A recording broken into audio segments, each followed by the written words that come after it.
Hi student.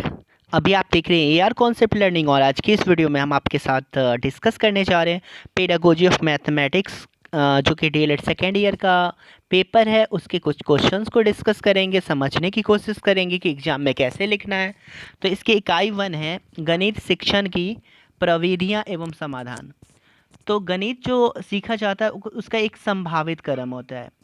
उसमें सबसे पहले अ से यानी सबसे पहले आता है अनुभव, एक्सपीरियंस। उसके बाद भाषा, उसके बाद चित्र और उसके बाद प्रतीक।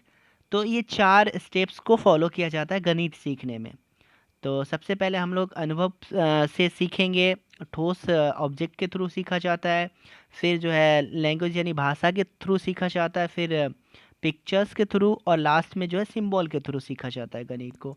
तो ये एक सीक्वेंस को फॉलो किया जाता है जिसे हम कह सकते हैं कि ELPS विधि। तो औपचारिक अनुभवों को ठोस अनुभवों से जोड़कर सीखा जाता है। खेल खेल में गणित सीखा जाता है। दोहरा करके गणित सीखा जाता है। बच्चे एक दूसरे से सीखते हैं। गणित जो है कई सारी गतिविधियों के थ्रू, एक्टिविटी के थ्रू सीखी जाती है, पहेलियों के थ्रू सीखी जाती है। गणित सीखने सिखाने के विविध संसाधन भी हैं, उसके थ्रू भी गणित सिखाया जाता है। अब हम बात करेंगे ELPS एवं स्थानीय मान ज्ञात करने की विधियाँ, यानी method to find intrinsic values of ELPS। तो हम जानते हैं कि गणित केवल संख्याओं के साथ गणना करना नहीं है, बल्कि व्यवहारिक जीवन की अधिकांशतः क्रियाओं में गणित की हमें आवश्यकता पड़ती है। गणित द्वारा हमारे अंदर कई प्रकार के कौशलों का विकास होता है। इन कौशलों का विकास गणित शिक्षा में किस प्रकार किया जाए। बाल मनोविज्ञान हमें बताता है कि बच्चे खाली दिमाग स्कूल में नहीं आते हैं, बल्कि अपने साथ अनेक अनुभवों को लाते हैं, जो टीचिंग लर्निंग प्रोसेस में बहुत हेल्पफुल होता है। जैसे वह बच्चे खेलों के दौरान सामानों या चीज़ों का बराबर बराबर बंटवारा कर लेते हैं, अपनी चीज़ों का हिसाब लगा लेते हैं। इसके अतिरिक्त छोटा बड़ा, कम अधिक, आगे पीछे, ऊपर नीचे, समूह बनाना, तुलना बनाना, इस तरह की जो अवधारणा है उससे बच्चे परिचित होते हैं जब वो स्कूल आते हैं। साथ ही साथ बच्चों के सेंस ऑर्गन जो होते हैं, ज्ञानेंद्रियां जो होती है वो सक्रिय होती है, जिससे बच्चे कंक्रीट ऑब्जेक्ट यानी ठोस वस्तुओं की पहचान कर लेते हैं। हम जानते हैं कि गणित जो है वह कंक्रीट और एब्स्ट्रैक्ट से जोड़ने का प्रयास है, और यह भी जानते हैं कि गणित सीखने का एक निश्चित क्रम है। इसी क्रम को ELPS के नाम से जाना जाता है। एक्सपीरियंस, लैंग्वेज, पिक्चर, सिंबल विधि के नाम से जाना जाता है। तो इसी विधि को आज हम समझने का प्रयास करेंगे।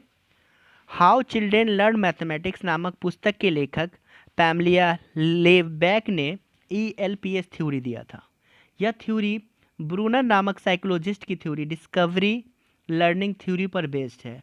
अच्छा, आइए अब हम बात कर लेते हैं थोड़ी सी डिस्कवरी लर्निंग थ्योरी की, जिसको कि ब्रूनर ने दिया था डिस्कवरी लर्निंग थ्योरी। और उसमें उन्होंने 3 स्टेप बताए थे सीखने का। जो है वो पहला स्टेज होता है वो इनएक्टिव स्टेज, दूसरा आइकॉनिक स्टेज और तीसरा सिंबॉलिक स्टेज। तो इन एक्टिव स्टेज में जो है एक्शन के थ्रू, रियल थिंग के थ्रू जो है बच्चा सीखने की कोशिश करता है। आइकॉनिक स्टेज में जो है पिक्चर्स वगैरह के थ्रू, और सिंबॉलिक स्टेज में लैंग्वेज के थ्रू या मैथमेटिक्स सिंबल के थ्रू वो किसी चीज़ को सीखता है। तो ये बातें बताई गई है यहाँ पे। अगर हम बता दें ब्रूनर का जो मॉडल है उसमें उन्होंने इनएक्टिव स्टेज को 0 से 1 साल की अवस्था बताया है। इसमें जो है जो भी इन्फॉर्मेशन होते हैं वो एक्शन बेस्ड इन्फॉर्मेशन होते हैं।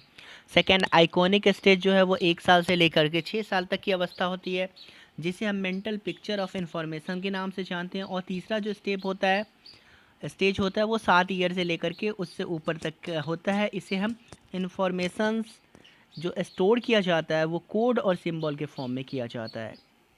तो ये यहाँ पे इसको ग्राफ के थ्रू बताया गया है कि इनएक्टिव स्टेज में जो है रिप्रेजेंटेशन जो होता है वो थ्रू एक्शन होता है। आइकॉनिक स्टेज में जो है visual and other summarising image जो होता है उसके थ्रू होता है। और सिंबॉलिक स्टेज में लैंग्वेज एंड मैथमेटिकल सिंबल का इस्तेमाल किया जाता है। यहाँ पे एग्जाम्पल के थ्रू बताया गया है कि जो पहला स्टेज होता है उसमें रियल वास्तव में जो है कांच की गोली से बच्चों को बताया जाता है। सेकेंड स्टेप में कांच की गोली का जो है चित्र बना के दिखाया जाता है। और थर्ड स्टेप में जो है कांच की गोली का प्रतीक यानी सिंबल के थ्रू पढ़ाया जाता है।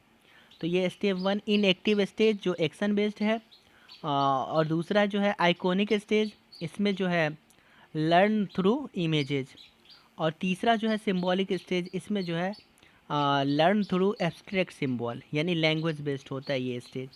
तो ये अब हम बात करते हैं ELPS थ्योरी। आप समझ ही गए हैं, ई का मतलब होता है एक्सपीरियंस, एल का मतलब लैंग्वेज, पी का मतलब पिक्चर, और एस का मतलब सिंबल। तो ये थ्योरी जो है, तो इसमें सबसे पहला अनुभव एक्सपीरियंस, तो ठोस वस्तुओं के साथ अनुभव कराया जाता है बच्चों को सबसे पहले। उसके बाद सेकंड में जो है लैंग्वेज है, मतलब कि ठोस वस्तुओं के प्रयोग के समय बच्चों से उस ठोस वस्तु के बारे में बात की जाती है, वार्तालाप किया जाता है, जिससे बच्चे उस ठोस वस्तु को और अच्छी तरह से समझते हैं। और तीसरा स्टेज जो होता है वो पिक्चर्स, यानी चित्र के माध्यम से बच्चों से वार्तालाप करते हुए गणित की अवधारणाओं को स्पष्ट किया जाता है। और चौथा जो स्टेप है वो है प्रतीक। तो यहाँ पे देखिए कि किस तरह से संकेतों या प्रतीकों का इस्तेमाल किया जाता है और उसके थ्रू बच्चों को सिखाया जाता है। तो यही है ELPS जो मतलब मेथड है, उसके थ्रू गणित पढ़ाया जाता है। अब उदाहरण के तौर पे मान लीजिए कि कक्षा 1 के बच्चों को 1 से 5 तक की गिनती सिखाना है। तो सबसे पहला स्टेज होगा कि उसमें हम क्या करेंगे कि कांच की गोली या अलग अलग रंग की गेंद या कोई भी ठोस पदार्थ बच्चों को देंगे। पहला जो है वो डायरेक्ट एक्सपीरियंस के थ्रू सीखेगा। क्लासरूम के अंदर रखी table, chair, fan, window, door या बल्ब या बुक या कॉपी या पेन का भी हम यूज़ कर सकते हैं उसको समझाने के लिए। दूसरे स्टेज में अब हम जो भी ठोस पदार्थ हमने बच्चों को दिया है, बच्चों से उन पदार्थों को पहचानने के लिए कहेंगे, सेंस ऑर्गन का यूज करके उसे पहचानवाएंगे कि क्या ये ऑब्जेक्ट इसका क्या नाम है। बच्चे से उन पदार्थों को गिनने के लिए भी कहेंगे और बच्चों को बराबर बांटने के लिए भी कहेंगे। स्टेज 3 में जो है बच्चों को उन पदार्थों की इमेज किसी चार्ट पेपर पर दिखाना या कमरे में मौजूद बल्ब, पंखा, मेज, कुर्सी आदि को गिनवा कर पूछ सकते हैं। बच्चे अपनी लोकल लैंग्वेज में बता देंगे। और स्टेप 4 में जो है वो हम क्या करते हैं कि लोकल लैंग्वेज यानी क्षेत्रीय भाषा या मैथमेटिकल लैंग्वेज का इस्तेमाल करते हैं। जैसे एक बल्ब है तो 1 लिखेंगे, 2 पंखा है तो 2, 3 दरवाजे हैं तो 3, 4 कुर्सी 4। तो इस तरह से हम क्या कर सकते हैं कि 1 से 5 तक की गिनती सिखा सकते हैं, जिसमें हम 4 स्टेप को फॉलो करते हैं, जिसे ही हम ELPS विधि कहते हैं। एक क्वेश्चन इस तरह का पूछा जा सकता है कि गणित शिक्षण को रोचक बनाने के लिए आप किस तरह के उपाय कर सकते हैं। तो जब आपको अगर गणित शिक्षण को रोचक बनाना हो तो आपको क्या करना है कि बच्चों को ध्यान में रखते हुए लेसन प्लानिंग करनी है। अब बच्चों को ध्यान में रखने का मतलब है कि उसका IQ लेवल, उसका सोशल बैकग्राउंड, उसके लैंग्वेजेस पे कितनी पकड़ है, एटीट्यूड क्या है, इंटरेस्ट क्या है, अर्थात बच्चों की नीड और एबिलिटी को सामने रखते हुए हमें टीचिंग करनी चाहिए। तभी हमारा जो टीचिंग होगा वो अच्छा होगा, मैथ का जो टीचिंग होगा बढ़िया होगा। इसके अलावा लेसन प्लानिंग भी हम 5 E's जो है कंस्ट्रक्टिविज्म पर बेस्ड होना चाहिए। 5 E's का मतलब होता है इंगेज करना बच्चों को, एक्सप्लोर करना किसी टॉपिक को, फिर एक्सप्लेन करना अच्छी तरह से, फिर एलेबोरेट करना और इवेलुएट करना। तो ये 5 E को ध्यान में रखते हुए हमें लेसन प्लानिंग करनी है, तभी हम मैथ की जो टीचिंग है उसको बढ़िया कर सकते हैं। इसके अलावा टॉपिक को हम क्या करेंगे, डिफ़ाइन करेंगे टॉपिक को, फिर उससे रिलेटेड सब टॉपिक बताएंगे और फिर टॉपिक को कनेक्ट करेंगे रियल लाइफ से। मैथ की अगर बात हो तो उसमें क्या करेंगे, टॉपिक, फिर डिफ़ाइन करेंगे टॉपिक को, फिर सब टॉपिक को रिलेट करेंगे लाइफ से, फिर फार्मूला, एग्जाम्पल, और फिर टॉपिक को जो है कनेक्ट करेंगे डेली लाइफ से। तो इस प्रोसेस को फॉलो कर सकते हैं अच्छी टीचिंग कराने के लिए मैथमेटिक्स में। इस प्रकार जब भी हम लेसन प्लानिंग करें तब बच्चों की आवश्यकताओं को सामने में रखते हुए करें। अब यहाँ पे बताया गया है कि जैसे बच्चों का जो पास्ट एक्सपीरियंस है उसको जानते हुए, उसको समझते हुए फ्यूचर का प्रिडिक्शन करना है और उसको कनेक्ट करना है करंट नॉलेज से, तभी जाके मीनिंगफुल लर्निंग होगी। जब प्लानिंग चाइल्ड सेंटर्ड होगी तभी प्रोसेस चाइल्ड सेंटर्ड होगी और तभी प्रोडक्ट अर्थात बच्चों का जो फ्यूचर है वो भी ब्राइट होगा। इंक्लूसिव एजुकेशन को सपोर्ट करते हुए हर एक बच्चे को इम्पोर्टेंस देनी चाहिए, चाहे वो बच्चा किसी भी जाति, धर्म, पढ़ने में कमज़ोर हो या किसी भी रंग का हो, नस्ल का हो, सोशल बैकग्राउंड का हो, उस अपंगता हो। इन सब चीज़ों का ख्याल रखते हुए हमें क्या करना है, बच्चों को सपोर्ट करना है। इसके अलावा जहाँ तक टीचिंग को आनंददायी बनाने की बात है तो हमें चाहिए कि अधिक से अधिक जो टीचिंग एड्स है जिसमें ऑडियो विजुअल है उसका यूज करना चाहिए। न्यू अप्रोचेज का यूज करना चाहिए अट्रैक्टिव बनाने के लिए लेसन प्लानिंग को। किसी भी मैथमेटिक्स की जो शिक्षण विधि है उसको अट्रैक्टिव बनाने के लिए इनोवेटिव अप्रोच यूज करेंगे, कंस्ट्रक्टिविज्म अप्रोच यूज करेंगे। कंस्ट्रक्टिविज्म अप्रोच के अंदर concept mapping, mind mapping, role play, discussion method, इस सब का हम इस्तेमाल कर सकते हैं बच्चों को बेहतर तरीके से पढ़ाने के लिए। इसके अलावा अगर हम बात करें तो कुछ चीज़ें यहाँ पे दी गई है कि आप किस तरह से मतलब उपाय करेंगे कि जो आपकी मैथमेटिक्स की टीचिंग है वो बेहतर हो सके। तो इसको आप यहाँ से देख सकते हैं, वीडियो को पॉज करके लिख सकते हैं इन चीज़ों को। अब अगर आपको पूछा जाए कि पेडागोजी क्या होता है तो आप यहाँ से लिख सकते हैं। पेडागोजी में हम लोग क्या करते हैं कि what, why, who, when, where, how, इन सब चीज़ों के बारे में बात करते हैं। पेडागोजी जो है मेन जो है 3 तरह की हो सकती है। Pedagogy of art of teaching, science of teaching और क्राफ्ट ऑफ टीचिंग। तो पेडागोजी के अंदर स्किल, लैंग्वेज या कम्युनिकेशन, कोऑपरेटिव लर्निंग, टेक्नोलॉजी या फिर बॉडी लैंग्वेज का यूज किया जाता है। साइंस ऑफ टीचिंग की अगर बात करें हम तो पेडागोजी जो है वो उसका 3 बेस होगा, फिलोसफिकल बेस, साइकोलॉजिकल बेस और सोशियोलॉजिकल बेस। तो फिलोसफिकल बेस में हम लोग क्या करते हैं कि फिलोसफिकल बेस को सामने रखते हुए हम लोग ऑब्जेक्टिव्स को फॉर्मुलेट करते हैं, बनाते हैं। साइकोलॉजिकल बेस्ड में हम लोग लर्नर्स के नीड्स को समझने की कोशिश करते हैं। और सोशलॉजिकल बेस का मतलब हो गया कि जब भी हम पेडागोजी पढ़ाते हैं तो उसमें सोशल नीड जो है उसको समझने की कोशिश करते हैं। फिलोसफिकल बेस में हम लोग ऑब्जेक्टिव को फॉर्मुलेट करते हैं, बनाते हैं कि पढ़ाने का मकसद क्या होगा। उसमें जो है हम लोग क्या करते हैं, पैसिव लर्नर को घटाने का काम होता है ऑब्जेक्टिव्स बनाने का, और एक्टिव लर्नर को बढ़ाने का काम होता है। इसके अलावा हम बात करें तो टीचिंग जो है एक तरीके से प्री प्लान्ड एक्टिविटी है। टीचिंग जो बेस्ड होती है वो सिस्टमेटिक और साइंटिफिक प्रोसेस पे बेस्ड होती है। सिस्टमेटिक और साइंटिफिक प्रोसेस क्या हुआ, जिसमें हम प्लानिंग करते हैं। प्लानिंग के अंदर ये सारी चीज़ें आ जाती है, what, why, who, when, where and how. पर जो प्लानिंग है वो बेस्ड एक्टिविटी होती है।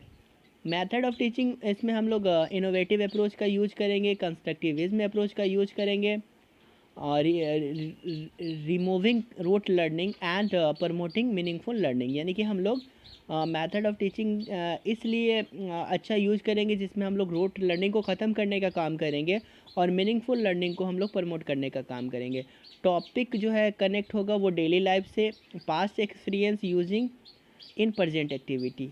पास्ट एक्सपीरियंस का इस्तेमाल करते हुए प्रजेंट एक्टिविटी को बेहतर तरीके से बताना है। इसके अलावा जो पेडागोजी होगा उसमें एवेलुएसन होगा। एवेलुएसन जो होगा वो कंटिन्यूअस एंड कम्प्रीहेंसिव एवेलुएसन होगा, जिसमें 2 है, फॉर्मेटिव और सबमेटिव एवेलुएसन। उसके बाद फीडबैक होता है। फीडबैक में जो है ग्रेड पे बेस्ड होगा। अब अगर हम बात करें तो पेडागोजी की मीनिंग की बात करें तो पेडागोजी जो है ग्रीक के 2 वर्ड यानी पेडस और एगोगस से मिलके बना है। पेडस का अर्थ होता है चाइल्ड और एगोगस का मतलब होता है लीड, यानी कि बच्चों को लीड करना ही पेडागोजी कहलाता है। Pedagogy is a heart of teaching, standards of teaching, learning is based on pedagogy. Pedagogy is given by Frederick Herbart.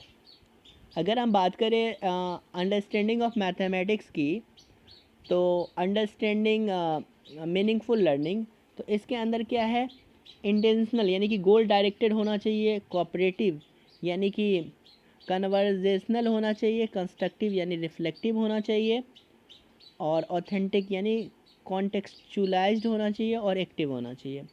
अगर नेचर ऑफ मैथमेटिक्स की बात करें तो समान समझे जाने वाली वस्तुओं में अंतर स्पष्ट करना और असमान समझी या दिखाई देने वाली वस्तुओं में संबंध स्थापित करना जो है ये मैथमेटिक्स का नेचर है। Objectives of teaching and subject is specific, different subject different objectives, different subject different nature. अगर हम नेचर की बात करें तो वातावरण में पाए जाने वाले वस्तुओं का आपस में संबंध और संख्यात्मक निष्कर्ष निकाले जाते हैं। यह निष्कर्ष जो है संख्या में होती है, इस पर विश्वास किया जा सकता है। भाषा, इसके अंदर लंबाई, चौड़ाई, ऊंचाई, क्षेत्रफल, आयतन, ये सब की बात की जाती है, इसका स्टडी करते हैं। ऑथेंटिसिटी, एक्यूरेसी, लॉजिकल, सीक्वेंस और रीजनेबल। एक बार समझ में आ जाने पे उसे आसानी से भुलाया नहीं जा सकता है। गणित का ज्ञान हमें अपने ज्ञानेंद्रियों से हासिल करना होता है, इस पर विश्वास किया जा सकता है। गणित शिक्षण की आवश्यकता यानी नीड ऑफ टीचिंग मैथमेटिक्स। तो हम ये जानते हैं कि गणित के बिना जो है मानव की समझ की जो संकल्पना है वही संभव नहीं हो सकती है। अगर हम अपने जीवन रूपी नाव को एक किनारे पे लगाना चाहते हैं, घाट पे लगाना चाहते हैं, तो हमें गणित की शिक्षण की आवश्यकता ज़रूर पड़ेगी, क्योंकि इसके बिना हमें संख्या का ज्ञान, ना ही हमें दिशा का ज्ञान, ना ही हमें समय या तिथि का ज्ञान आदि की भी समझ नहीं हो सकेगी। इसलिए गणित शिक्षण जो है हमारे लिए बहुत ही महत्वपूर्ण है। अगर सही मायने में हम संख्या के ज्ञान के बिना हम अपने दैनिक जीवन के कार्यकलापों को सही ढंग से संपन्न बिल्कुल नहीं कर सकते हैं। इसी प्रकार दिशा का ज्ञान, समय का ज्ञान, तिथि का ज्ञान के बिना हमारा जीवन पशु समान हो जाएगा। अतः गणित शिक्षण बहुत ही आवश्यक है और हमारे लिए अनिवार्य भी है। यह कुशल जीवन यापन को साकार करता है। अगर हम टीचिंग की बात करें तो ये दो प्रोसेस होता है, जिसमें टीचिंग जो है वो टीचर से रिलेटेड होता है और लर्निंग जो है वो लर्नर से रिलेटेड होता है। टीचिंग जो है एक तरीके से प्री प्लान्ड एक्टिविटी होती है। टीचिंग जो है सिस्टमेटिक और साइंटिफिक एक्टिविटी होती है। अगर हम लर्निंग को विदाउट बर्डन पॉसिबल बनाना चाहते हैं टीचिंग लर्निंग प्रोसेस को, तो हमें इनोवेटिव यानी कंस्ट्रक्टिविज्म अप्रोच को एडॉप्ट करना होगा, जिससे टीचिंग लर्निंग प्रोसेस जो है इंटरेस्टिंग बन जाएगी। हमें ये पता करना होगा कि हम जो सीख रहे हैं वो जानने के लिए सीख रहे हैं, learning to know, learning to do, learning हम लोग कर रहे हैं कुछ करने के लिए, लर्निंग टू बी मतलब हम लोग कुछ बनने के लिए लर्न कर रहे हैं, और लर्निंग टू लिव या लाइव टुगेदर यानी एक साथ मिलकर रहने के लिए हम लोग सीख रहे हैं। तो अगर ये कॉन्सेप्ट रहेगा तो बच्चा सीखने में बहुत ज़्यादा इंटरेस्ट। तो मैथमेटिक्स की जो है आवश्यकता, मैथमेटिक्स शिक्षण की आवश्यकता क्यों पड़ती है? तो ये हमारे दैनिक जीवन के कार्यों में सहायता करता है। हमारा जो भी डेली लाइफ का व्यवहारिक क्रियाकलाप है, इसमें मैथमेटिक्स का बहुत ज़्यादा इस्तेमाल किया जाता है। किसी भी चीज़ को हम मेज़र करना चाहते हैं या डिटरमाइन करना चाहते हैं तो वहाँ पे ये हमें हेल्प करता है। इंजीनियरिंग के विभिन्न कार्यों में जो है ये मैथमेटिक्स का इस्तेमाल किया जाता है। इसके अलावा हम फिज़िक्स, केमिस्ट्री या इसमें प्रयोग जो भी करते हैं तो वहाँ पे भी हमें मैथमेटिक्स की ज़रूरत पड़ती है। कोई भी जो है मशीन या यंत्र या फिर उसके आकार या उसके नेचर को निर्धारित करने के लिए हमें मैथमेटिक्स की ज़रूरत पड़ती है। तो बहुत सारी चीज़ों में हमें मैथमेटिक्स की ज़रूरत पड़ती है। लंबाई, चौड़ाई, मोटाई, ऊंचाई या गहराई को मेज़र करने में हमें इसकी ज़रूरत पड़ती है। तो हम ये कह सकते हैं कि जैसे वायु का दाब, गैस का दाब, खून का दाब, क्षेत्रफल या दूरी मापने में भी ये सहायता करता है। तो इस तरह से मैथमेटिक्स जो है बहुत ही इम्पोर्टेंट होता है। हम कह सकते हैं कि गणित जो है वो साइंस की क्या होती है, एक तरीके से माँ होती है। जितनी भी साइंस है उन साइंस की माँ जो है गणित है। तो गणित के बिना कोई किसी भी सब्जेक्ट को बेहतर तरीके से समझ पाना पॉसिबल ही नहीं है। तो ये सारे आवश्यकता दी गई है कि गणित की आवश्यकता क्यों है। आइए अब हम बात करते हैं गणित शिक्षण के उद्देश्य। तो ऑब्जेक्टिव्स ऑफ टीचिंग मैथमेटिक्स। तो गणित शिक्षण के अपने उद्देश्य हैं। डेविड व्हीलर के अनुसार ज़्यादा गणित जानने की अपेक्षा कैसे गणितीयकरण किया जाए यह अधिक उपयोगी है। अगर हम राष्ट्रीय पाठ्यचर्या की रूपरेखा 2005 की बात करें तो उन्होंने कहा था कि गणितीयकरण के लिए छात्रों की योग्यता को विकसित करना ही गणित शिक्षा का मुख्य उद्देश्य है। जॉर्ज पोलिया के अनुसार विद्यालय शिक्षा के लिए गणित में दो प्रकार के उद्देश्य हैं, विस्तृत एवं संक्षिप्त उद्देश्य। अगर हम नेचर ऑफ टीचिंग मैथमेटिक्स की बात करें तो हर विषय का एक अपना महत्व होता है, लेकिन गणित की प्रकृति उन विषयों से अलग होती है। यह तार्किक होती है यानी तर्क पे बेस्ड होती है। गणित जो है सत्यता को तर्क के द्वारा स्थापित करता है। साथ ही गणित विषय की समझ बच्चों को सही तरीके से दी जाए तो बच्चों में इस विषय के प्रति रुचि जागृत होती है तथा बच्चे इस विषय को रुचिपूर्वक सीख जाते हैं। अगर हम महत्व की बात करें, इम्पोर्टेंस ऑफ टीचिंग मैथमेटिक्स यानी गणित शिक्षण का महत्व, तो गणित शिक्षण सामाजिक, आर्थिक, सांस्कृतिक संदर्भों में शिक्षण अधिगम के सभी स्तरों के सभी पहलुओं से संबंध रखता है और इसके साथ ही यह गणित पाठ्यक्रम को विकसित करने से भी संबंध रखता है। गणित का महत्व सैद्धांतिक और व्यवहारिक दोनों पक्षों में है। गणित दैनिक जीवन की समस्याओं को हल करने में सहायता करता है। साथ ही अन्य विषयों के विकास और विस्तार में भी गणित का एक महत्वपूर्ण स्थान है। अगर हम दैनिक जीवन में गणित के महत्व को ध्यान में रखते हुए राष्ट्रीय पाठ्यचर्या की रूपरेखा 2005 में जो बातें उल्लेख की गई है, अगर हम उस पर विचार करें तो सुस्पष्टता और अभिगृहीतों की तार्किक निष्कर्ष तक पहुंचने के लिए प्रयत्नशील रहना गणितीय उद्यम का केंद्र है। तो ये बातें कही गई है 2005 में। जैसा कि सोचने के कई तरीके हैं, लेकिन गणित में सोचने की विधि विद्यार्थी सीखता है। यह एक योग्यता है जो उसे अमूर्त को समझने और गढ़ने तथा समस्याओं को तर्कपूर्ण विवेचना के द्वारा हल करने में सहायता करता है। अब हम बात कर ले तो दैनिक जीवन में आवश्यकता एवं महत्व, नीड एंड इम्पोर्टेंस। तो ये यहाँ पे आप देख सकते हैं कि खरीदारी करने में या यात्रा के लिए दूरी, समय और लागत का पता करने में, धन के आय व्यय का हिसाब रखने में, बैंक प्रबंधन के कार्य करने में, इस सब में हमें गणित की ज़रूरत पड़ती है। खेल खेलने में, बागवानी करने में, सिलाई करने में, घर की सजावट करने में, कहीं ना कहीं उसका हिसाब किताब वगैरह रखने में हमें मैथमेटिक्स की ज़रूरत पड़ती है।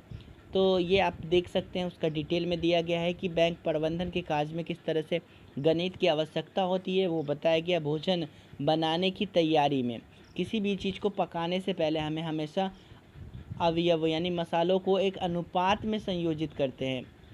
एक स्टोव की लौ के समायोजन में कुछ हद तक गणित का उपयोग शामिल होता है। अगर हम बागवानी की बात करें तो यहाँ पे भी बीज बोने की योजना, पौधे की संख्या की गिनती करना, बीजों एवं बीज बोने के लिए खोदे गए छिद्रों की संख्या, इन सब में हमें क्या होता है कि गणित की आवश्यकता होती है। अगर हम बात करें तो मोबाइल फ़ोन के उपयोग में भी हमें गणित के संकेतक की ज़रूरत पड़ती है। तो ये यहाँ से आप देख सकते हैं इन चीज़ों को। ये भी क्वेश्चन पूछा जा सकता है कि गणित के बारे में पूर्व नकारात्मक अनुभव, यानी कि हम या हमारे परिवार या हमारे समाज में बच्चों को पहले से ही, पूर्व से ही ये नकारात्मक भाव बच्चों के अंदर पैदा रहता है कि यह विषय बहुत ही कठिन होता है, जिस कारण से बच्चों के मन में यह भ्रांति बन जाती है कि यह विषय भारी या कठिन होता है, जिसका नकारात्मक यानी कि जिसका नेगेटिव जो इफ़ेक्ट है वो बच्चों के सीखने पे भी पड़ता है। तो गणित के प्रति जो भय है वो कुछ इस कारण भी हो सकता है कि एक तरीके से स्कूल के अंदर जो है गणित के बारे में अप्रिय वातावरण, ऐसे विद्यालय जहाँ पे गणित पाठ्यपुस्तक को पूरा करने के लिए और गणितीय समस्याओं को हल करने के लिए विद्यार्थियों को सोचने व वैकल्पिक तरीकों को विकसित करने की स्वतंत्रता दिए बिना ही सख्त और कठिन अनुशासन बनाए रखा जाता है, वहाँ पे वातावरण विद्यार्थियों में गणित के प्रति अरुचि और तनाव उत्पन्न करता है। ऐसे में हम समझ सकते हैं कि ऐसे क्लासरूम जहाँ बच्चों के सवाल पूछने और अपना कन्फ्यूजन दूर करने का अवसर ना दिया जाता हो और साथ ही टीचर गणितीय विषय से डराता रहता हो, तो वहाँ पे जो है बच्चे गणित नहीं सीख पाएंगे। सकारात्मक या आदर्श की कमी, यानी कि लैक ऑफ पॉजिटिव आइडियाज़। जब बच्चों को गणित सीखने में घर से सहायता नहीं मिलती है और विद्यालय में शिक्षक से प्रोत्साहन नहीं मिलता है, तब विद्यार्थियों को गणित की आवश्यकताओं को समझने में बहुत कठिनाइयों का सामना करना पड़ता है। माता पिता और शिक्षकों को गणित के बेहतर और उच्च प्रदर्शन के लिए दबाव छात्रों में गणित के प्रति भय को उत्पन्न करता है। लिंग और परिवेश का असर, यानी effect of gender and environment. ये भी पूर्व निश्चित धारणा है कि सामान्यतः यह देखा गया है कि लड़कियां और प्रतिकूल सामाजिक परिवेश में आए विद्यार्थी गणित में अच्छा प्रदर्शन नहीं कर पाते हैं। ऐसे विद्यार्थियों को गणित की कक्षा में हीन भावना से देखा जाता है और तिरस्कारपूर्ण व्यवहार किया जाता है। गणित सजा के रूप में, इससे भी क्या होता है, ये एक तरीके का धारणा बना हुआ है कि कुछ विद्यालयों में शिक्षक छात्रों को अनुशासित करने के लिए गणित की समस्याओं को हल करने के लिए देते हैं, जिससे बच्चों में गणित के प्रति भय उत्पन्न हो जाता है। निर्धारित समय में परीक्षा, एग्जाम्स इन डिटर्मिनेंट टाइम, यानी कि विद्यालय में सभी अधिगम का लक्ष्य केवल परीक्षा में अच्छा प्रदर्शन करना होता है, जो कि बहुत ही गलत होता है। विद्यार्थियों के ऊपर या तो वीकली या मंथली या मतलब हम कह सकते हैं 3 महीनों पे या अर्धवार्षिक यानी 6 महीने या वार्षिक परीक्षाओं में अच्छा प्रदर्शन करने के लिए माता पिता और विद्यालय की तरफ से बहुत ही अधिक दबाव डाला जाता है, जिसका भी मतलब कि विद्यार्थी के अंदर भय उत्पन्न हो जाता है। तैयारी की कमी, लैक ऑफ रेडीनेस। अधिकांश समय अधिक परीक्षणों का सामना करने के कारण विद्यार्थी कक्षा के लिए और परीक्षाओं के लिए सदैव अच्छे ढंग से तैयारी नहीं कर पाते हैं और विद्यार्थियों के मन में भय उत्पन्न हो जाता है। इसके अलावा अगर हम बात करें तो एक बार गणित के प्रति डर का बीज अगर विद्यार्थियों में उत्पन्न हो जाए तो समय के साथ साथ वो विशाल वृक्ष की तरह बन जाता है। गणित के प्रति शिक्षार्थियों की नकारात्मक सोच उसके मन में गणित के प्रति डर उत्पन्न करता है। इस डर में शिक्षार्थी बाहर नहीं निकल पाते हैं और उनके प्रदर्शन में काफ़ी कमी आती है। यूनिट 2 में है कि अधिगम केंद्रित प्रणाली में आकलन की विशेषताएं। तो अगर हम सबसे पहले बात करें तो जो अधिगम प्रणाली होती है वो दो तरह की मेनली होती है। एक तो होती है चाइल्ड सेंटर्ड लर्निंग और दूसरी होती है टीचर सेंटर्ड लर्निंग। तो अगर हम टीचर सेंटर्ड लर्निंग की बात करें तो एक तरीके से ये वन वे प्रोसेस होता है। इसमें जो है टीचर जो है अपने नॉलेज को, अपने एक्सपीरियंस को शेयर करते हैं और क्लासरूम जो होता है स्टूडेंट का वो बहुत ही ज़्यादा पैसिव होता है। सिर्फ जो है टीचर एक्टिव होते हैं टीचर सेंटर्ड लर्निंग में और स्टूडेंट जो है वो पैसिव होते हैं। टीचर सेंटर्ड में जैसे लेक्चर मेथड हो गया या चॉक एंड टॉक मेथड हो गया या फिर लेक्चर कम डेमोन्स्ट्रेशन मेथड हो गया या टेल एंड लिसन मेथड हो गया या नोट्स के थ्रू कोई बातें बताई जा रही है, तो ये सारा मेथड जो है वो टीचर सेंटर मेथड है। अगर हम बात करें तो अगर कोलैबोरेटिव या कोऑपरेटिव लर्निंग जो होती है इसमें ये एक तरीके से स्टूडेंट सेंटर्ड होता है। इसमें टू वे प्रोसेस होता है। इसमें जो है नॉलेज जो है टीचर जो है स्टूडेंट्स में शेयर करते हैं और स्टूडेंट जो है टीचर में शेयर करते हैं। एक्सपीरियंस जो है टीचर और स्टूडेंट आपस में शेयर करते हैं या फिर एक तरीके से ग्रुप के स्टूडेंट्स के बीच शेयर करते हैं। इस तरह से जो है एक तरीके से कोऑपरेशन जो है चलता रहता है टू वे प्रोसेस में। तो इसमें बोथ टीचर और स्टूडेंट जो है वो एक्टिव पर्सन होते हैं चाइल्ड सेंटर्ड लर्निंग में। इसमें जो है थिंकिंग या ग्रुप वर्क होता है या फिर थिंकिंग करके कुछ क्वेश्चंस का सॉल्यूशन निकालना होता है या प्रॉब्लम को सॉल्व करना होता है या सिमुलेशन मेथड का यूज किया जाता है। तो ये सारे जो मेथड दिए गए हैं ये चाइल्ड सेंटर्ड लर्निंग होती है। अगर हम सिमुलेशन की बात करें तो ये अपने पास्ट एक्सपीरियंस को करंट नॉलेज से कनेक्ट करने को हम लोग क्या कहते हैं, सिमुलेशन। जिस प्रकार हम समझते हैं कि लर्नर सेंटर टीचिंग होनी चाहिए, उसी प्रकार जब बच्चों का असेसमेंट करना हो तब भी हमें लर्नर सेंटर टेक्निक अपनाना चाहिए। प्रभावपूर्ण अधिगम अध्यापक केंद्रित प्रणाली के स्थान पर विद्यार्थी केंद्रित प्रणाली को अधिक बल प्रदान करता है। विद्यार्थी केंद्रित प्रणाली मुख्य रूप से संरचनात्मक यानी कंस्ट्रक्टिविज्म पर आधारित होता है, जिनका विश्वास है कि बच्चे अपने स्वयं के ज्ञान की संरचना करता है।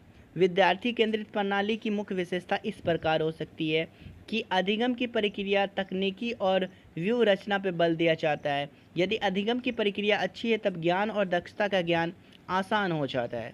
अधिगम जो है प्रकृति और संदर्भित स्थितियों में सफलता से होता है। बच्चों के द्वारा अधिगम पर प्रमुखता से नियंत्रण होता है। बच्चा उतना ही सीखता है जितना सीखने की उसकी जो है इच्छा होती है।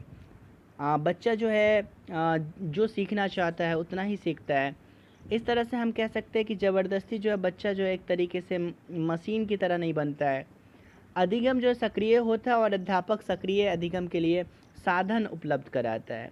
अध्यापक की मुख्य भूमिका जो है अधिगम से सहयोग प्रदान करना, अधिगम में सहयोग प्रदान करना एवं साधन उपलब्ध कराना होता है।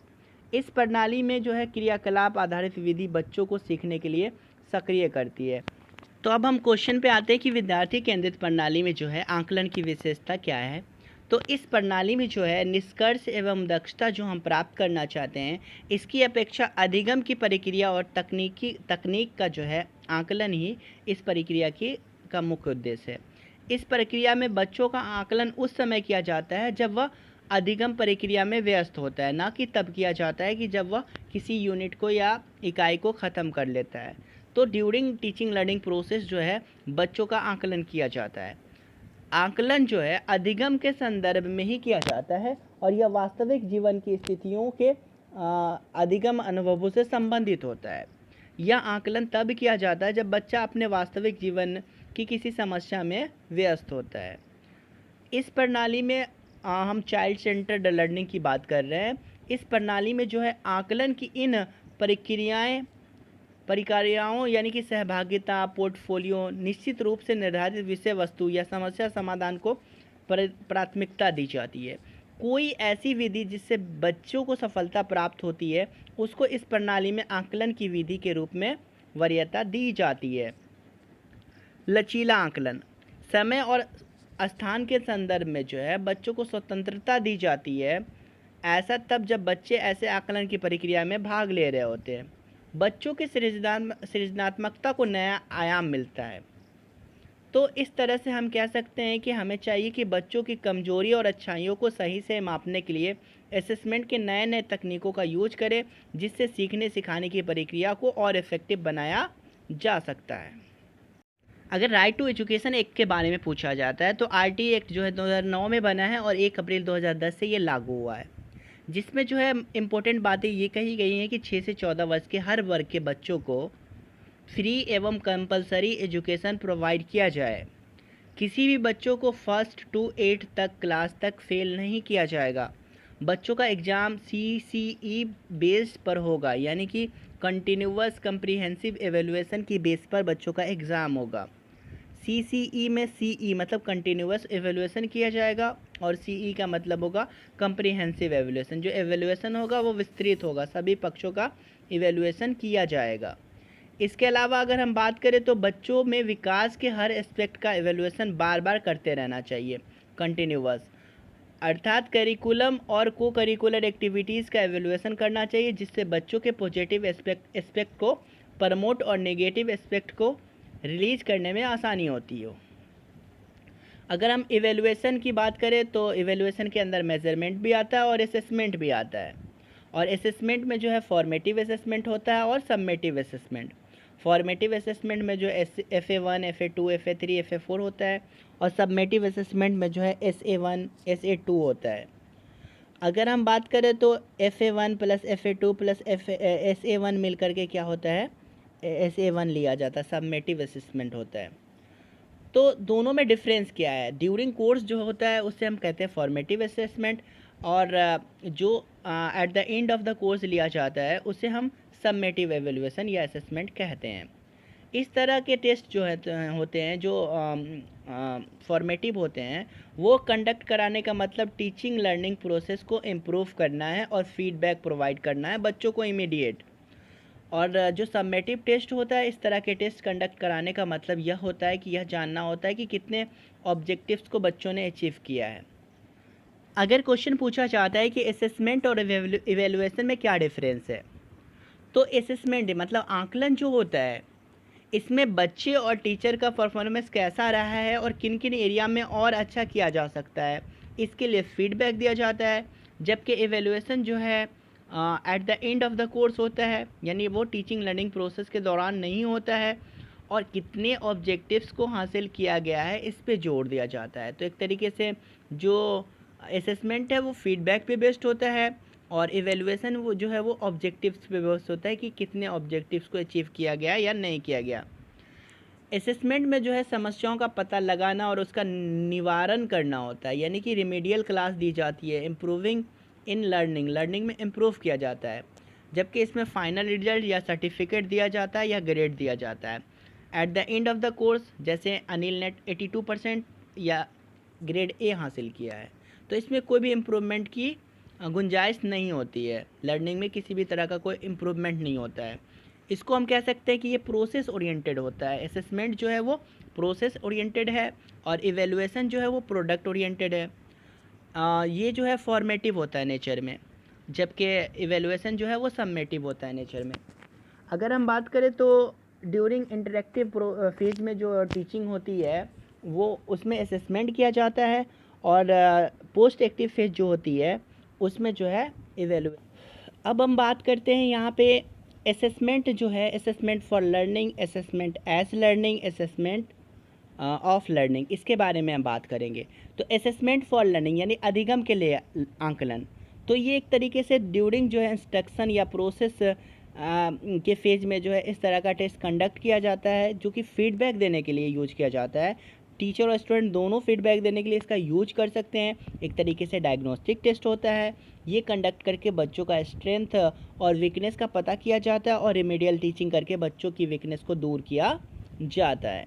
अगर हम बात करें असेसमेंट एज लर्निंग यानी अधिगम के रूप में आकलन, तो बच्चे अपनी प्रोग्रेस को खुद पता लगाते हैं और अपनी अच्छाइयों को प्रमोट करता है और अपनी कमियों को मतलब कि वो रिलीज करता है, कम करता है। तो इसमें सेल्फ असेसमेंट का मौका मिलता है, पीयर्स भी असेसमेंट करते हैं और उसके बाद हम अपने प्रोग्रेस को मॉनिटर्ड करते हैं। स्टूडेंट जो है अपने लर्निंग से जो है वो अवेयर हो जाते हैं। तो ये चीज़ें होती है असेसमेंट इन लर्निंग यानी अधिगम में आकलन, यानी कि एक तरीके से क्वेश्चन आंसर मेथड का यूज़ टीचर पढ़ाते समय करता है, जिससे वो पता करता है कि वह जो पढ़ा रहा है वह बच्चों को कितना और किस लेवल तक समझ रहे हैं। याद रहे कि एज अ टीचर वही सवाल बच्चों से किया जाता है जिसको पहले से पढ़ा दिया जाता है। असेसमेंट ऑफ लर्निंग की बात करें तो अधिगम का आंकलन, तो इंस्ट्रक्शन के बाद यानी कि आफ्टर द प्रोसेस इस टेस्ट को कंडक्ट किया जाता है। इसमें फेल या पास हुआ जाता है तो ये बता दिया जाता है, उससे रिलेटेड सर्टिफिकेट या ग्रेड देने के लिए इस टेस्ट का यूज किया जाता है और अचीवमेंट को बता दिया जाता है। अब हम बात करेंगे teacher made test. Teacher made test जो है जितना टॉपिक पढ़ा देते हैं उसी पर टेस्ट ले लिया जाता है, पूरे करिकुलम को ध्यान में नहीं रखा जाता है। वैलिडिटी, रिलायबिलिटी या पायलट स्टडी की इस टेस्ट के लिए आवश्यकता नहीं होती है, जबकि स्टैंडर्डाइज्ड टेस्ट जो होता है या एक्सपर्ट इस प्रकार के टेस्ट को तैयार करता है। पूरे करिकुलम को ध्यान में रखा जाता है, वैलिडिटी, रिलायबिलिटी और पायलट स्टडी की आवश्यकता होती है। अब अगर हम बात करें डायग्नोस्टिक टेस्ट, तो ये जो है आफ्टर कंप्लीट वन चैप्टर या वन यूनिट जो टेस्ट लिया जाता है उससे मतलब कि उसे हम डायग्नोस्टिक टेस्ट कहते हैं। इस टेस्ट के रिजल्ट से पता चलता है कि बच्चों की जो स्ट्रेंथ है या वीकनेसेस हैं वो क्या है। इसी तरह के टेस्ट को डायग्नोस्टिक टेस्ट कहा जाता है। एक यूनिट को कंप्लीट करने के बाद या एक चैप्टर को कंप्लीट करने के बाद ये टेस्ट लिया जाता है। ये पता किया जाता है कि प्रॉब्लम्स बच्चे क्यों नहीं सीख पा रहे हैं, उनका परफॉर्मेंस क्यों पुअर है, ये सब पता करने के लिए टेस्ट किया जाता है। रिमीडियल टीचिंग यानी बच्चों की वीकनेस या प्रॉब्लम को दूर करने के लिए उन्हें अलग से पढ़ाया जाता है, जिसे हेल्प या गाइडेंस भी कहते हैं। ऐसा टीचिंग जिससे हर इंडिविजुअल की ज़रूरत पूरी की जाए उसे रिमीडियल टीचिंग कहते हैं। रिमीडियल टीचिंग का मतलब हेल्प करना या गाइडेंस करना, किसी भी सॉल्यूशन का प्रॉब्लम जो है या वीकनेस है या मिस कंसेप्शन है या रॉन्ग इन्फॉर्मेशन है तो उसको ठीक करना जो है रिमीडियल टीचिंग का मतलब होता है। स्कूल बेस्ड असेसमेंट क्या होता है, तो जिस प्रकार टीचिंग लर्निंग प्रोसेस स्कूल में चल रही थी उसी प्रकार असेसमेंट भी स्कूल में होता है, तो उसे ही हम स्कूल बेस्ड असेसमेंट कहते हैं। उसी स्कूल के टीचर असेसमेंट टेस्ट लेंगे। ऑल राउंड डेवलपमेंट का जो मतलब कि कॉन्सेप्ट होता है वो किस प्रकार उसको जो है मतलब कि असेसमेंट किया जाता है, ऑल राउंड डेवलपमेंट का वो करने की कोशिश की जाती है। यह जो है टीचर, लर्नर और अदर पार्टिसिपेंट उसी स्कूल के होंगे। स्टैंडर्डाइज्ड टेस्ट जो है पूरे देश में एक ही प्रकार का पेपर होगा। अगर स्टेट लेवल पे जैसे बिहार बोर्ड का 12th का एग्ज़ाम है तो बिहार के सभी 12th के बच्चों को एक ही प्रकार का पेपर देना होगा। इसी प्रकार से CBSE, ICSE या कोई भी बोर्ड जो एग्ज़ाम कराता है वो इसी तरह से कराता है। ऑब्जेक्टिव का हम क्लासिफिकेशन करें तो उसको 3 बेसिस पे हम जोड़ करके देख सकते हैं कि जो भी मैथमेटिक्स टीचिंग पढ़ाने का जो ऑब्जेक्टिव होगा वो कॉग्निटिव डोमेन से रिलेटेड होगा, अफेक्टिव डोमेन से रिलेटेड होगा और साइकोमोटर डोमेन से रिलेटेड होगा।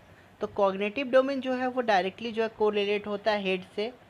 जो भी हम चीज़ें जो है नॉलेज हम ज्ञान प्राप्त करते हैं या हमारे अंदर समझ पैदा होती है तो ये सारी चीज़ें जो है कॉग्निटिव डोमेन से रिलेटेड होता है। अफेक्टिव डोमेन से रिलेटेड जो है हमारा डायरेक्टली हर्ट होता है, जिससे कि हमारे अंदर एटीट्यूड में चेंजेस आते हैं।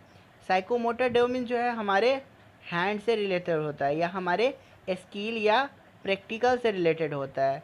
कोई भी एनालिसिस या एवेलुएशन या सिंथेसिस हम करते हैं तो वो साइकोमोटर डोमेन होता है।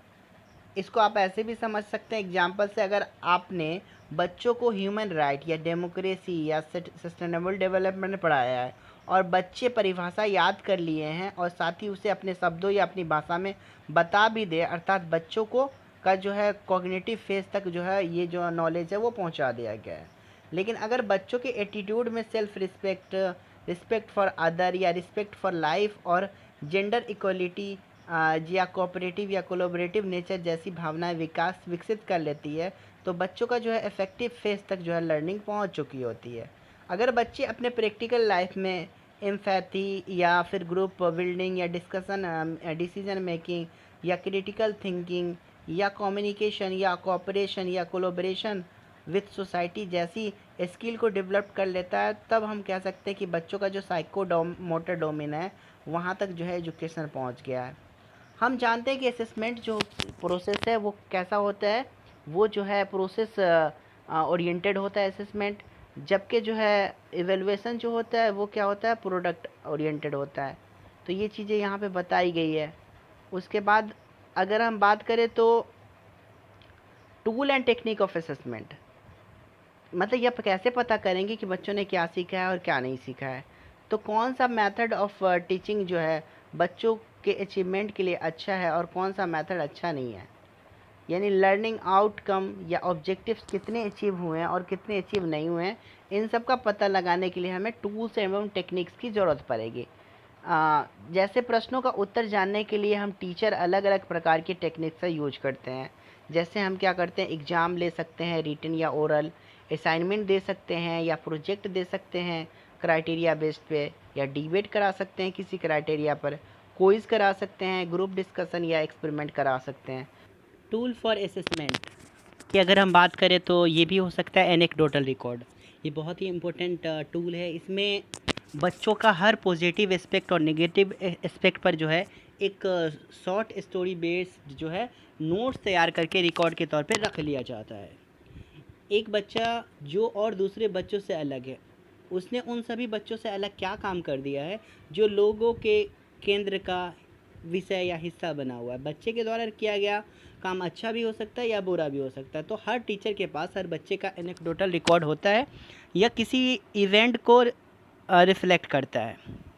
तो यहाँ से एनेक्डोटल रिकॉर्ड जो एक तरीके का रिकॉर्ड है जो शॉर्ट स्टोरी बेस्ड होता है, गुड भी हो सकता है, बैड भी हो सकता है। एक तरीके का ये क्या है, इवेंट है। परफॉर्मा एनेक्डोटल रिकॉर्ड का आप यहाँ से देख सकते हैं। इस तरह से जो है आप परफॉर्मा बना सकते हैं एनेक्डोटल रिकॉर्ड का, ठीक है।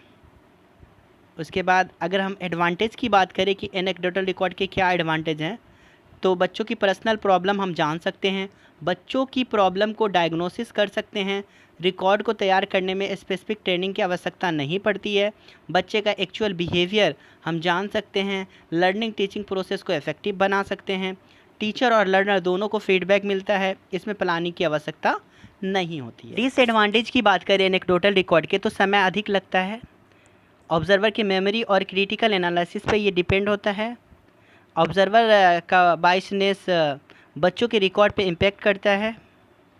तो ये सब लिख सकते हैं। कॉम्युलेटिव रिकॉर्ड क्या होता है, तो यह एक प्राइमरी डाटा है जो बच्चों के खुद के परफॉर्मेंस पे बेस्ड रिकॉर्ड होता है।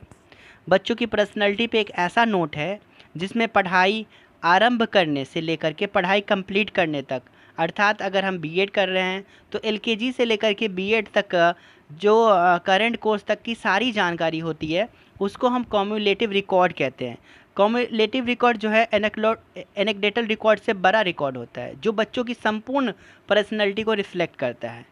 अगर हम इसकी बात करें तो कॉम्युलेटिव रिकॉर्ड की तो ये मतलब स्कूल के जितने भी मतलब कि करिकुलर एक्टिविटी होती है, को करिकुलर एक्टिविटी होती है, उसका जो एक तरीके का रिकॉर्ड बना हुआ होता है। उसके बच्चों के हेल्थ का रिकॉर्ड होता है, बच्चों के जो है एटीट्यूड का, बच्चे के इंटरेस्ट का, आईक्यू का।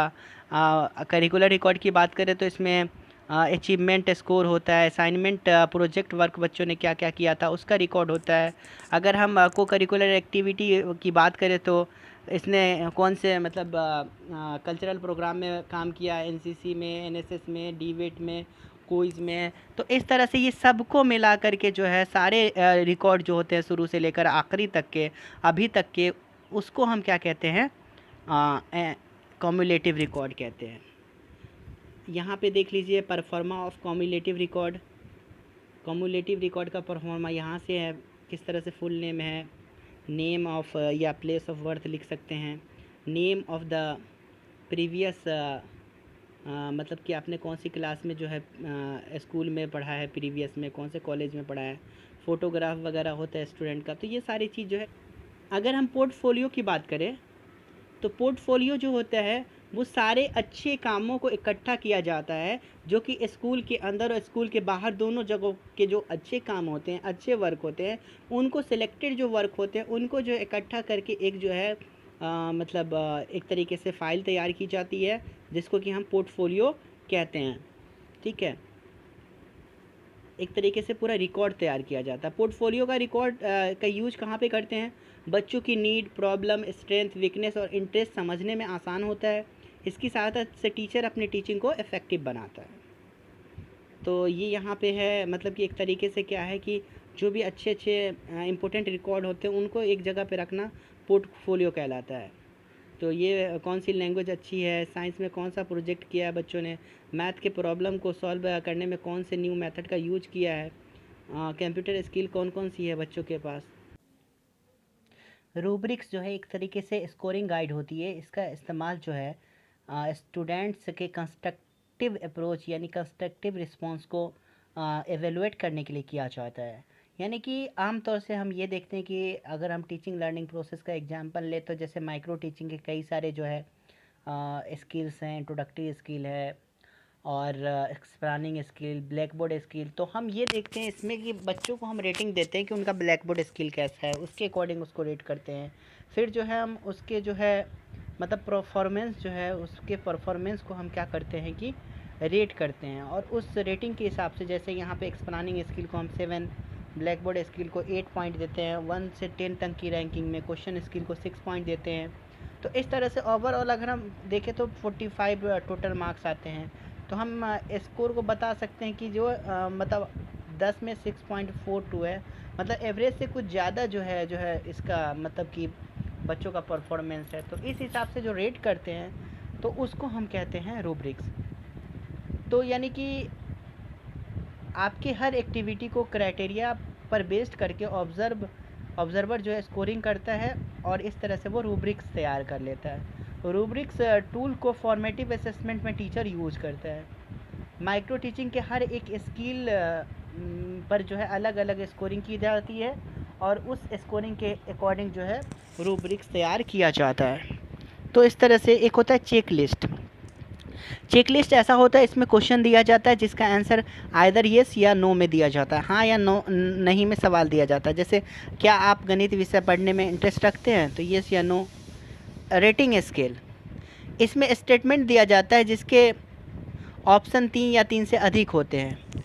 जैसे लड़कियां गणित विषय से डरती नहीं हैं, आप इसके इस स्टेटमेंट से एग्री हैं या डिसएग्री हैं, या फिर आप न्यूट्रल है, ना तो एग्री है ना ही डिसएग्री है, या फिर उसका मतलब कि फुल्ली डिसएग्री कर सकते हैं, डिसएग्री, न्यूट्रल, एग्री और फुल्ली एग्री। तो इस तरह से 5, 7 इस क्राइटेरिया पे हम क्या कर सकते हैं कि रेटिंग कर सकते हैं। रेटिंग स्केल चेक लिस्ट से जो है अधिक फ्लेक्सिबल होता है, क्योंकि रेटिंग स्केल में सोचने का मौका मिल जाता है। एक होता है ऑब्जर्वेशन और इंटरव्यू। तो इस सब के थ्रू भी हम क्या कर सकते हैं कि जो है असेसमेंट कर सकते हैं, ये असेसमेंट टूल के तरह इस्तेमाल कर सकते हैं। तो इस तरह से जो है इन सब मतलब कि असेसमेंट टूल का जो है इस्तेमाल किया जाता है। मापन का अर्थ, तो मापन जो है एक तरीके से जो है किसी भी चीज़ को क्या करना, न्यूमेरिकल वैल्यू दे देना, क्या कहलाता है, मेज़रमेंट कहलाता है। बच्चों में मापन की अवधारणा को विकसित करना चाहिए, चाहे लंबाई, चौड़ाई, ऊंचाई, क्षेत्रफल, आयतन, धारिता, परिणाम, भार, समय आदि को पढ़ाते समय हर एक को जीवन यापन से जोड़ना चाहिए। अगर हम मापन के अर्थ की बात करें तो मापन मूल्यांकन का वह भाग है जो प्रतिशत, मात्रा, अंकों के द्वारा किया जाता है। इवेलुएशन बराबर होता है मेजरमेंट प्लस असेसमेंट, यानी मूल्यांकन बराबर होता है मापन तथा प्लस आकलन। यानी मापन मूल्यांकन का ही एक अंग है। मापन से पता चलता है कि कोई वस्तु कितनी है, जबकि मूल्यांकन से यह पता चलता है कि वस्तु कितनी अच्छी है। मापन को समझने और जानने के लिए 3 बातें ज़रूरी है। यहाँ पे दिया गया है संक्रमिता का सिद्धांत, संरक्षण का सिद्धांत और इकाई का सिद्धांत। तो इसको आप देख सकते हैं यहाँ से।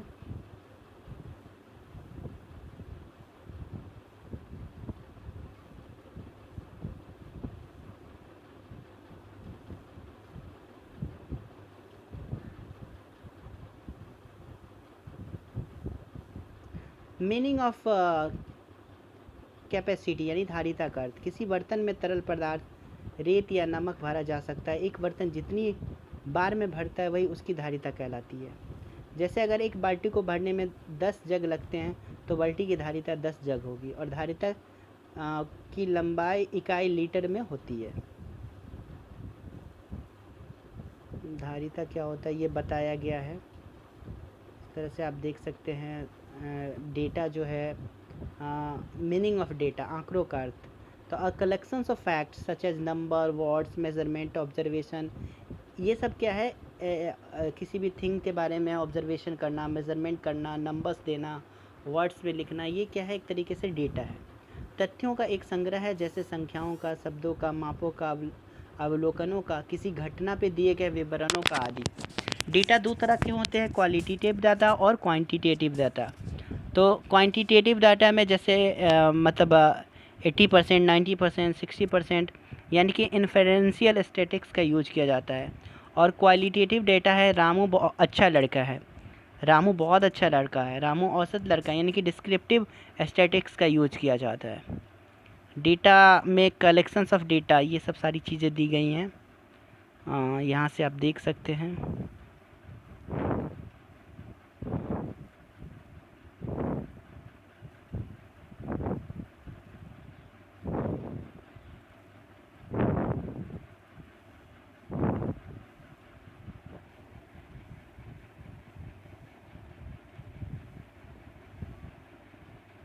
यहाँ पे दिया गया है माप तौल में 12 इंच बराबर 1 फुट होता है, 3 फुट बराबर 1 गज होता है। तो इस सब को आप यहाँ से देख सकते हैं। कन्वर्जन दिया गया है, डेकाग्राम बराबर 10 ग्राम, 1 डेकाग्राम बराबर ये दिया गया है। मीटर एवं लीटर, एयर और वाट, इन सब का दिया गया है। इन सब के बारे में क्षेत्रफल की तालिका ये दी गई है। अंग्रेजी के महीने का नाम है, लीप ईयर है। ज्यामितीय आकृतियाँ एवं पैटर्न, यानी ज्योमेट्रिकल शेप्स एंड पैटर्न्स। तो ज्योमेट्रिकल शेप्स और ज्योमेट्रिकल पैटर्न क्या है? तो ज्योमेट्रिकल शेप के अंदर ओपन शेप होगा और क्लोज शेप होगा।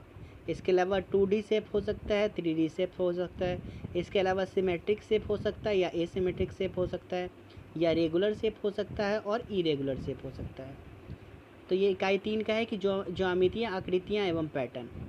आकृतियाँ खुली व बंद, नियमित व अनियमित हो सकती है। ज्यामितीय अवयव, बिंदु, रेखा, किरण, ये सब है। रेखाखंड एक कोण का प्रत्यय है। द्विविमीय आकृतियाँ एवं त्रिविमीय वस्तुओं की समझ हो सकती है। तो ये स्क्वायर है, सर्किल है, रेक्टेंगल है, तो ये सब क्या है, आकृतियाँ हैं। फिगर्स हैं, हार्ट का फिगर, ओपन शेप, ये यहाँ देखिए ये ओपन शेप है। अगर हम बात करें तो ये जो है क्लोज शेप है, ये सारे क्लोज फिगर हैं। सर्किल किसको कहते हैं वो देख सकते हैं आप यहाँ से। इसके स्क्वायर क्या होता है यहाँ से देख सकते हैं। ट्रायंगल क्या होता है, एक तरीके का क्लोज 2 डायमेंशनल शेप होता है, 3 साइड होता है जिसमें, ये सब देखिए ट्रायंगल। इसके अलावा रेक्टेंगल 4 साइडेड 2 डायमेंशनल शेप है, ये भी तरीके से। ओवल जो होता है similar to a circle but shape is slightly elongated in nature, ये देखिए इसको हम ओवल कहते हैं। सर्किल की तरह होता है लेकिन किसी एक साइड में जो है वो ज़्यादा बड़ा होता है। स्फीयर 3 डायमेंशनल शेप है, ये देख सकते हैं स्फीयर है, ये सब स्फीयर है। कोन जो है 3 डायमेंशनल शेप होता है, ये देखिए कोन जो आइसक्रीम वगैरह हम खाते हैं। क्यूब भी जो है 3 dimensional solid object with 6 square face होता है, ये देखिए क्यूब, सब फेस एक दूसरे के इक्वल होता है। क्यूबॉइड जो है ये भी 6 फेस का होता है, लेकिन सब साइड जो है वो इक्वल नहीं होता है। माचिस का डब्बा भी क्यूबॉइड हो सकता है। सिलेंडर है, कोन है, क्यूब है, क्यूबॉइड है, पिरामिड है, स्फीयर है, हेमी स्फीयर है, ट्रायंगुलर प्रिज्म है। तो ये सारी चीज़ें आप देख सकते हैं। ये ज्यामितीय आकृति की बात की जाए तो इन सब के बारे में आप लिख सकते हैं। तो सिमेट्रिकल शेप किसको कहते हैं? यहाँ से देख लीजिए, something is symmetrical when it is the same और बोथ साइड्स, यानी कि सेम होना चाहिए, बोथ साइड जो है इक्वल होना चाहिए। ए शेप है symmetry if a central dividing line, यानी कि जिसको हम मिरर लाइन कहते हैं, can be draw on it, उस पर खींचा जा सकता है। Shown that's both sides of the shape are exactly the same, equal होगा तो उसको सिमेट्री कहेंगे। टाइप ऑफ सिमेट्री जो है वो इस तरह से, translation, divided by straight line, rotational symmetry होता है, गाइड रिफ्लेक्शन सिमेट्री होता है, और ये सिमेट्रिकल है, और इस साइड वाला जो है राइट साइड वाला ये असिमेट्रिकल है। ठीक है, यहाँ से देखिए ये असिमेट्रिकल फिगर है, ये सिमेट्रिकल नहीं है। फिर यहाँ से देखिए एक सिमेट्रिकल है, जबकि जो राइट साइड है वो सिमेट्रिकल नहीं है, तो बोथ साइड इक्वल होना चाहिए।